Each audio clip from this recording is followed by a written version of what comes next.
Hello friends, 7 class जी science में अॼु असां वटि टॉपिक आहे रेस्पायरेटरी डिसऑर्डर्स।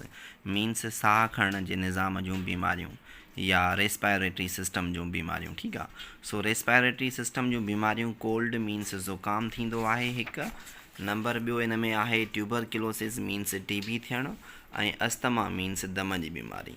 सो इहे टे आम बीमारियूं आहिनि। चौथी अञा इन्हनि में लंग्स कैंसर बि थींदी आहे। ठीकु आहे, मीन्स फेफड़नि जी कैंसर थियणु। ठीकु आहे।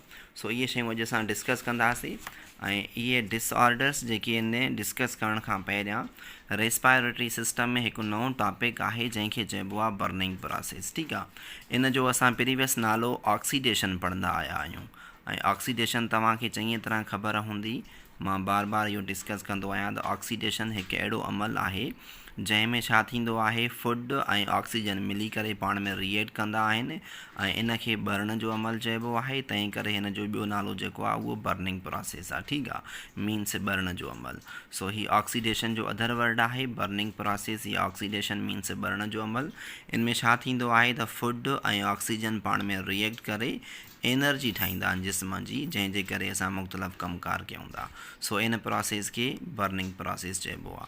हाणे ब्रीदिंग ऐं बर्निंग प्रोसेस में कहिड़ो फ़र्क़ु आहे उहो असां पढ़ंदासीं। मथे टॉपिक में बि आहे त difference between breathing and burning process. Breathing and burning process में छा फ़र्क़ु आहे। ब्रीदिंग असां ऑलरेडी पढ़ी चुका आहियूं त हिकु अहिड़ो अमल आहे जंहिंजे ज़रिए गैसुनि जी जिस्म में दाख़िला ऐं जिस्म खां इख़राज थिए थो पियो। ठीकु आहे, मीन्स असां कुझु गैसूं जिस्म जे अंदरि खणी वञूं था ऐं कुझु गैसूं जिस्म खां ॿाहिरि कढूं था पिया ऐं इन्हनि जी जेका एक्सचेंज थींदी आहे उहा लंग्स में थींदी आहे, त इन खे ब्रीदिंग चइबो आहे। ठीकु आहे। सो हाणे इन खे वाज़े करे थो पियो त ॿिन्हिनि में फ़र्क़ु कहिड़ो आहे।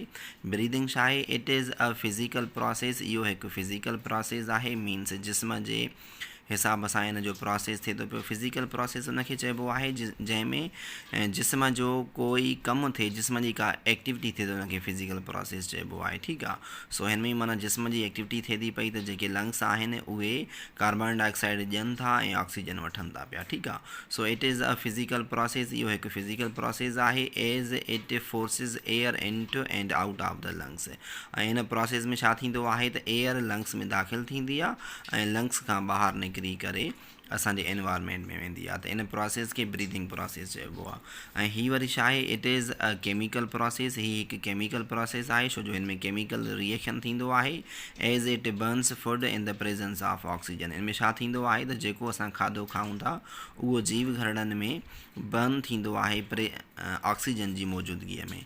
सो ऑक्सीजन मिली करे खाधे में रिएक्ट करे थी, मीन्स खाधो बर्न थिए थो ऐं उन मां असां एनर्जी ठाहियूं था पिया। ठीकु आहे। ऐं ब्रीदिंग में ॿियो जेको डिफरेंस आहे त it occurs in the respiratory system. हीअ जेको ब्रीदिंग प्रोसेस आहे इहो सिर्फ़ु ऐं सिर्फ़ु रेस्पायरेटरी सिस्टम में थींदो आहे, मीन्स साह खणण वारे निज़ाम में थींदो आहे। ठीकु आहे। ऐं हीअ जेको आहे burning process it takes place in all living things of the body. हीअ जिस्म जे समूरे जीव घरड़नि में थींदो आहे छो जो जेको बि असां खाधो खाऊं था उहो जिस्म जे हर जीव घरड़े ताईं पहुचे थो ब्लड जे ज़रिए, ऐं जेकी असां ऑक्सीजन खणूं था पिया उहा बि रेड ब्लड सेल जे ज़रिए जिस्म जे हर हिकु जीव घरड़नि ताईं पहुचे थी। ठीकु आहे। सो हीअ जेको प्रोसेस आहे जिस्म जे हर हिकु जीव घरड़े में थींदो आहे। उनखां पोइ इट रिक्वायर्स एनर्जी। हाणे ब्रीदिंग प्रोसेस जे लाइ जिस्म खे एनर्जी घुरिजे त इहो ब्रीदिंग प्रोसेस थींदो। अगरि एनर्जी न मिलंदी या एनर्जी असांखे न हूंदी त असां ब्रीदिंग प्रोसेस नथा करे सघूं पिया, छो जो ब्रीदिंग प्रोसेस हिकु अहिड़ो कमकार आहे जेको असां मुसलसिल कंदा रहूं था ऐं कोई बि कमकार करण जे लाइ असांखे एनर्जी घुरिजे। ठीकु आहे। ऐं हीअ वरी छा आहे, इट रिलीज़िस एनर्जी। हिन बर्निंग प्रोसेस में एनर्जी जेका आहे उहा तयारु थींदी आहे या ख़ारिज थींदी आहे। जेको बि बर्निंग प्रोसेस थिए थो पियो जीव घरड़नि में त उन मां एनर्जी तयारु थींदी आहे। ठीकु आहे। सो हाणे इहो फ़र्क़ु आहे ॿिन्हिनि में।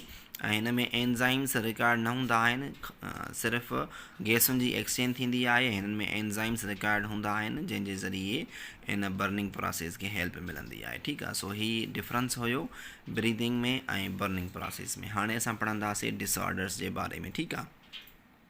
सो रेस्पायरेटरी डिसऑर्डर्स मीन्स साह खणण जे निज़ाम जूं बीमारियूं। चए थो some common disorders of respiratory tract are cough. हाणे साह खणण जे निज़ाम जूं कुझु आम बीमारियूं आहिनि। सभ खां पहिरियां कफ मीन्स खंघि थियणु। कोल्ड कॉमन कोल्ड ज़ुकाम थियणु, अस्थमा दम जी बीमारी, ट्यूबरक्लोसिस मीन्स टीबी थियणु, न्यूमोनिया मीन्स असांजे जेको रेस्पायरेटरी ट्रैक्ट आहे जंहिंमें ट्रेकिया ब्रोंकी अचनि थियूं, सो उन्हनि जी सोज थियणु। न्यूमोनिया मीन्स रेस्पायरेटरी ट्रैक्ट जी सोज थियणु, जंहिंमें ट्रेकिया शामिलु आहे ऐं ब्रोंकी शामिलु आहे। जॾहिं उन्हनि में अंदरि सोज थींदी आहे त उनखे न्यूमोनिया चइबो आहे। एंड लंग्स कैंसर ऐं फेफड़नि जी जेका आहे कैंसर, इहे शामिलु आहिनि असांजे रेस्पायरेटरी डिज़ॉर्डर्स में। ठीकु आहे। So here we discuss common cold. हिते असां हाणे कॉमन कोल्ड मीन्स ज़ुकाम जे बारे में ॻाल्हाईंदासीं, ट्यूबरक्लोसिस टीबी जे बारे में ॻाल्हाईंदासीं, एंड अस्थमा जे बारे में ॻाल्हाईंदासीं। ठीकु आहे। सो सभ खां पहिरियां कोल्ड या इन जो आम नालो ते कॉमन कोल्ड नालो हूंदो आहे। ठीकु आहे। सो हाणे इहो इन जी माना आहे ज़ुकाम। सो कॉमन कोल्ड मीन्स ज़ुकाम तव्हांखे सभिनी खे ख़बर हूंदी, छो जो इहो असांजी ज़िंदगीअ में बार बार शामिलु थींदड़ हिकु अहिड़ी बीमारी आहे जेका असांजी ज़िंदगी में बार बार थिए थी पई। सो इनखे ज़ुकाम चइबो आहे। द कोल्ड या the common cold is a common disorders, इहा हिकु आम बीमारी आहे of the upper respiratory tract. इहा माना अपर रेस्पायरेटरी ट्रैक्ट जी बीमारी आहे। हाणे रेस्पायरेटरी ट्रैक्ट खे ॿिनि हिसनि में विराए वियो आहे। ट्रेकिया खां मथे जेको हिसो आहे जंहिंमें तव्हांजो नोज़ शामिलु आहे ऐं तव्हांजो थ्रोट मीन्स गलो शामिलु आहे। सो इन जॻहनि ते जेका बीमारी थिए थी रेस्पायरेटरी ट्रैक्ट में, त उहा अपर रेस्पायरेटरी ट्रैक्ट में शामिलु थींदी। उनखां पोइ ट्रेकिया ऐं ट्रेकिया खां हेठि ब्रोंकी या लंग्स आहिनि। इन हिसे में जेका बीमारी थिए त उनखे लोअर रेस्पायरेटरी ट्रैक्ट डिज़ीज़ चइबो आहे। मीन्स रेस्पायरेटरी ट्रैक्ट जा ॿ हिसा कया विया आहिनि। हिकिड़ो ट्रेकिया खां जेको मथे नोज़ ताईं आहे त उहो अपर, ऐं जेको ट्रेकिया खां वठी हेठि लंग्स ताईं आहे त उनखे लोअर चयो वियो आहे। ठीकु आहे। सो जिन में शामिलु आहे हीउ ज़ुकाम किथे थींदो आहे, हिकु नोज़ में ऐं ॿियो थ्रोट में, मीन्स तव्हांजे नक में ऐं तव्हांजे गले में थींदो आहे। ठीकु आहे। सो द मेन काज़ of the cold is environmental pollution. हाणे माहौलियाती गदिलाइण जे करे ज़ुकाम थींदो आहे। मीन्स तव्हां कंहिं पॉल्यूटेटेड एयर में साह खणो था पिया, मीन्स अहिड़ी हवा तव्हां खणो था साह में जंहिंमें जरासीम शामिलु आहिनि या मिटी शामिलु आहे, सो उन खां तव्हांखे ज़ुकाम थी सघे थो। ठीकु आहे। So the common symptoms of cold are runny or stuffy nose. हाणे हिन जूं आम जेके निशानियूं आहिनि ज़ुकाम जूं, हिकु आहे रनी नोज़, मीन्स ज़ुकाम जे करे नक जो वहणु, उनखे चइबो आहे रनी नोज़ थियणु, मीन्स नक वहणु। ऐं ॿियो स्टफी नोज़ मीन्स नक में, स्टफी नोज़ जो मतिलबु आहे त बार बार निशूं अचणु या बार बार सुणकणु। सो अहिड़ो नोज़ बणिजी वञे, अहिड़ो नक बणिजी वञे जेको बार बार उन मां तव्हांजो पाण्याठ वहंदो रहे या बार बार तव्हांखे निशूं ईंदियूं रहनि। सो अहिड़ियूं माना निशानियूं तव्हांजे ज़ुकाम में थींदियूं। ठीकु आहे। ऐं उनखां पोइ इची मीन्स उन में ख़ारिश थियणु या उन में एलर्जी थियणु, और सोर थ्रोट मीन्स गले जो ख़राबु थियणु या गले जो सूर करणु या गले में सोज थियणु, कफ खंघि थियणु, कंजेशन मीन्स दम घुटणु, साह ॿुसाट ॼणु। सो इहा बि निशानी हूंदी आहे तव्हांजे ज़ुकाम में। उनखां पोइ माइल्ड हेडेक, हल्को हल्को मथे जो सूरु रहणु, स्नीज़िंग निशूं अचणु, वाटरी आइज़ अखियुनि मां पाणी अचणु। ठीकु आहे। ज़ुकाम जे करे अखियुनि मां पाणी बि ईंदो आहे। सो लो ग्रेड फीवर, हल्को हल्को बुखार रहणु, माइल्ड फटीग, हल्को हल्को थको रहणु या थकावट रहणु वग़ैरह, इहे सभु निशानियूं आहिनि ज़ुकाम बीमारी जूं। ठीकु आहे। So there is no cure for the cold. ऐं ख़ासि ॻाल्हि इहा आहे त ज़ुकाम जो कोई बि इलाजु न आहे। जेके तव्हांखे तकलीफ़ थियनि या जेके तव्हांखे निशानियूं थियनि, तव्हां इन्हनि जो इलाजु करे सघो था। जीअं मथे में सूरु आहे त मथे जे सूर जी गोरी खाई सघिजे थी। अगरि बुखार आहे त बुखार लहण जी गोरी खाई सघिजे थी। सो अहिड़ियूं माना सिर्फ़ु सिम्टोमेटिक तव्हां मेडिसिन खाई सघो था, बाक़ी ज़ुकाम खे ख़तमु करण जी का मेडिसिन कोन आहे, छो जो हीअ हिकु वायरल बीमारी आहे ऐं वायरल बीमारी जो जेको इलाजु आहे उहो मुश्किल हूंदो आहे। ठीकु आहे। So it can be relieved by symptomatic treatment. तव्हां इन खां पाण खे बचाए सघो था। सिम्टोमेटिक ट्रीटमेंट मीन्स सिर्फ़ु इन निशानियुनि खे ख़तमु करण वारे इलाज ज़रिए, such as taking over the counter medications means in निशान खे ख़तमु काउंटर मीन्स ख़तमु करण वारियूं दवाउनि जे ज़रिए जीअं थ्रोट लोज़िन्स आहिनि मीन्स गले खे आराम पहुचाईंदड़ शयूं जिन में तव्हांजा गार्गिल्स गुरड़ा शामिल आहिनि या गिल्सिन वग़ैरह ठीकु आहे सो थ्रोट स्प्रे गले में स्प्रे करणु जेको एलर्जी खां तव्हांखे बचाए कफ ड्रॉप्स खंघि जा ड्रॉप्स या कफ सीरप या खंघि जा सीरप बि आहिनि ठीकु आहे सो इहे शयूं माना छा आहिनि सिर्फ़ु तव्हांजी हीअ तकलीफ़ घटाईंदियूं बाक़ी ज़ुकाम पंहिंजे टाइम ते छॾींदो आहे ज़ुकाम तक़रीबन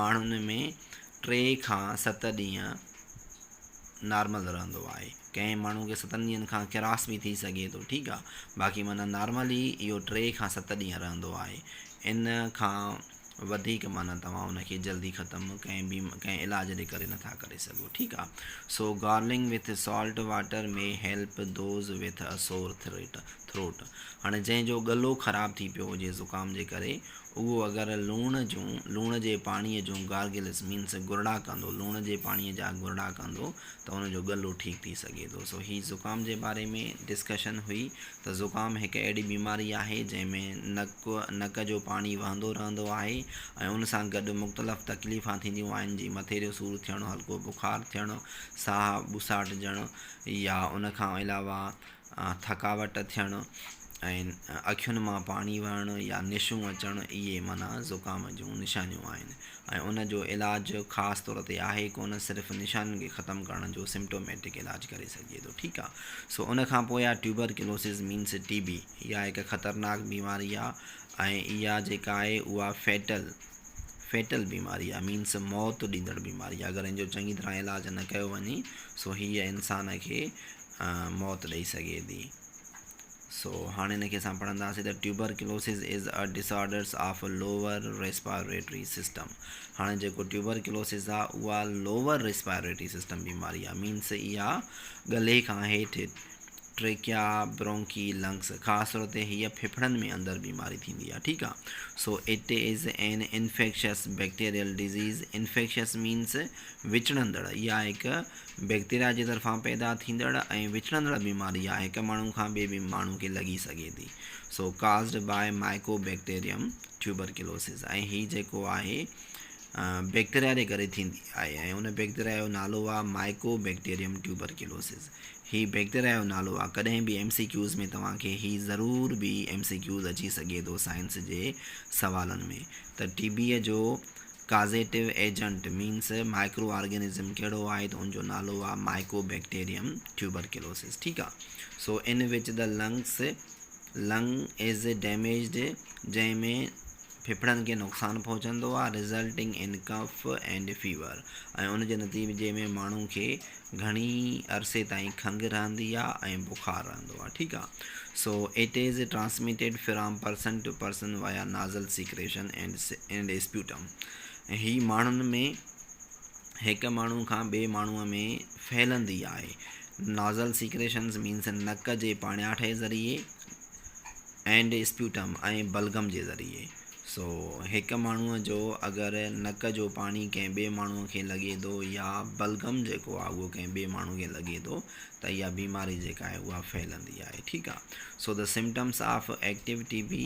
of the lungs are coughing हाणे TBअ जूं निशानियूं कहिड़ियूं आहिनि माण्हू खे खंघि थियणो घणे अरसे ताईं समटाइम्स स्प्यूटम विथ ब्लड कॾहिं कॾहिं बलगम सां गॾु ब्लड ईंदी ठीकु आहे माण्हुनि खे खंघि जॾहिं थींदी त बलगम सां गॾु ब्लड ईंदी ठीकु आहे सो चेस्ट पेन सीने में सूरु रहणु वीकनेस माण्हू कमज़ोर थी वेंदो वेट लॉस वज़न घटिजी वेंदो फीवर ऐं हुनखे बुखार रहंदो एंड नाइट स्वीट्स ऐं राति जो पघर ईंदा ठीकु आहे सो हीअ बि हिकु ख़ासि निशानी आहे त जॾहिं राति जो पघर अचनि खंघि बलगम ऐं जॾहिं बि हुनजो बलगम अचे उन सां गॾु हुनखे ब्लड अचे ऐं राति जो पघर अचनिसि त माना हुनखे TB कंफर्म आहे ठीकु आहे सो TB इज़ ट्रीटेबल TB जेका आहे त उहा हाणे इलाज लाइक़ु बीमारी आहे मीन्स इन जो इलाजु जेको आहे इहो मुमकिन आहे विथ प्रॉपर मेडिकल अटेंशन मुकमल मेडिकल ध्यान सां गॾु अगरि हुनजो इलाजु कयो वञे त उहो इलाज जे ज़रिए TB ख़तमु थी सघे थी ठीकु आहे so it is more common in poor people हाणे TB जेका आहे उहा अक्सर करे ग़रीब माण्हुनि में थींदी आहे। इन जो सबबु छा आहे, ग़रीब माण्हुनि में छो थींदी आहे, मल न्यूट्रिशन जे करे। ठीकु आहे, मल न्यूट्रिशन मीन्स सही खुराक जॾहिं न हूंदी, जॾहिं कंहिं इंसान में सही खुराक न हूंदी आहे ऐं सफ़ाई न हूंदी आहे त पोइ इन जो जेको जरासीम आहे उहो तेज़ी सां फैलंदो आहे। ख़ासि तौर ते इहे शयूं माना पुअर पीपल में थींदियूं आहिनि त माना उहा टीबी अक्सर करे माना उन्हनि में थींदी आहे। बाक़ी अमीरनि में बि थी सघे थी पंहिंजी जाइ ते, बाक़ी अक्सर माना ग़रीबनि में थींदी आहे। ठीकु आहे, so living conditions facilitate mycobacterium to grow.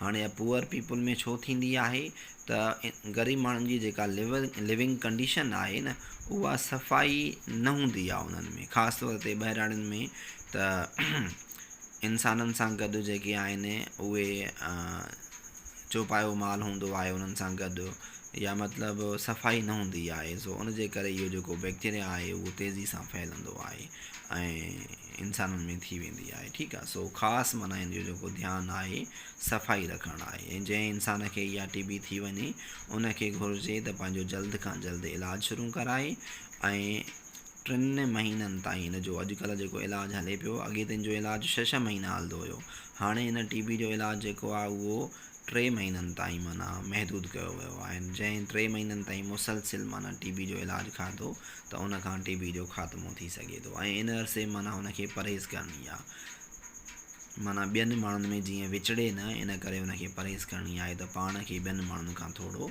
दूरि रखिणो आहे त जीअं घर जे ॿियनि भातियुनि खे न थी वञे। ठीकु आहे, सो उन खां पोइ असां पढ़ंदासीं अस्थमा। अस्थमा मीन्स दम जी बीमारी। ठीकु आहे, सो हाणे इहा दम जी बीमारी छा मीन्स, हिन में साहु मुंझंदो आहे ऐं घणो सहको थींदो आहे। हिन में अहिड़े क़िस्म जी जेका बीमारी आहे सो उनखे दम जी बीमारी चइबो आहे या अस्थमा चइबो आहे। ठीकु आहे, so asthma is a serious chronic disease. हाणे हीअ क्रॉनिक डिज़ीज़ आहे। डिज़ीज़ थींदी आहे ॿिनि क़िस्मनि जी, हिकिड़ी थींदी आहे क्रॉनिक, मथे इहा तव्हां वटि लिखियलु आहे, ऐं ॿी थींदी आहे वरी अक्यूट।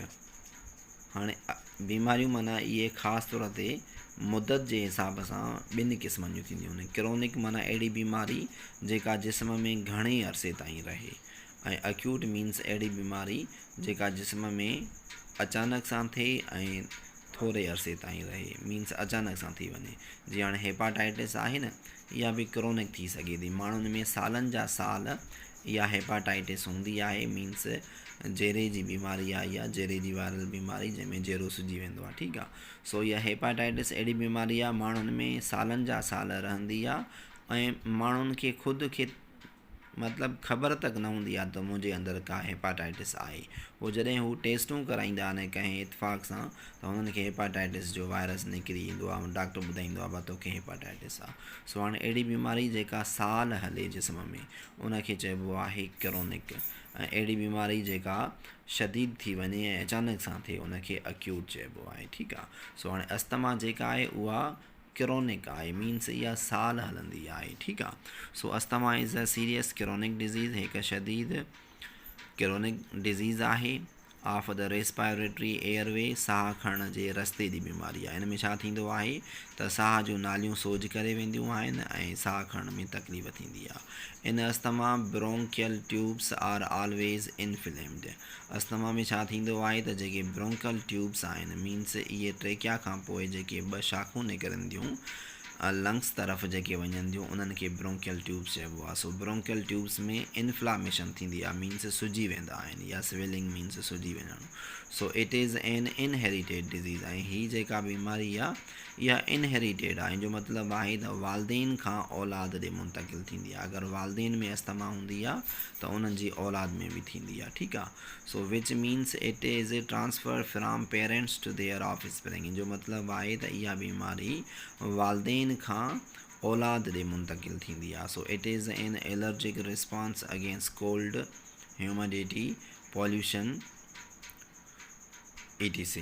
सो ही हिकु अहिड़ी एलर्जी पैदा कंदड़ बीमारी आहे। एलर्जी कहिड़ी शयुनि खां थींदी आहे, थधि खां, घिम खां ऐं गदलाइण खां। ठीकु आहे, सो इहो अस्थमा जो माण्हू जॾहिं जॾहिं हिन कंडीशन मां गुज़रंदो त इहा अस्थमा हिन जी शदीद बणिजी वेंदी, मीन्स घणी बणिजी वेंदी। या त उनखे जॾहिं थधी मौसम में रहाइबो त इहा अस्थमा उनजी तेज़ थी वेंदी, या घिम वारे इलाइक़नि में रहाईंदासीं बि अस्थमा तेज़ थी वेंदसि, या गदलाइण वारे इलाइक़े में रहाईंदासीं ॿिनि जी अस्थमा जेका आहे उहा तेज़ थी वेंदी। ठीकु आहे। So patients usually suffer from shortness of breath. ऐं हिन अस्थमा में मरीज़ खे छा थींदो आहे, साह खणणु जेको आहे हुनजो उहो शॉर्टनेस अची वेंदो आहे। मीन्स नंढा नंढा साह खणंदो आहे ऐं तकिड़ा तकिड़ा साह खणंदो आहे।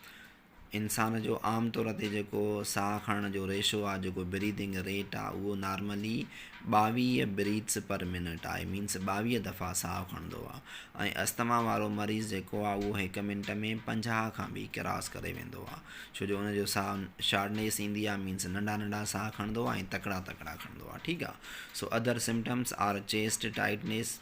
ॿिया माना हिन में निशानियूं कहिड़ियूं थींदियूं आहिनि अस्थमा में, त छाती उनजी टाइटनेस मीन्स छाती उनजी सख़्त थींदी ऐं छाती में पेन मीन्स सूर थींदो। ठीकु आहे। सो क्रोनिक कफिंग ऐं घणे अरसे ताईं रहण वारी खंघि थींदसि। मीन्स सालनि जा साल उनखे खंघि हलंदी।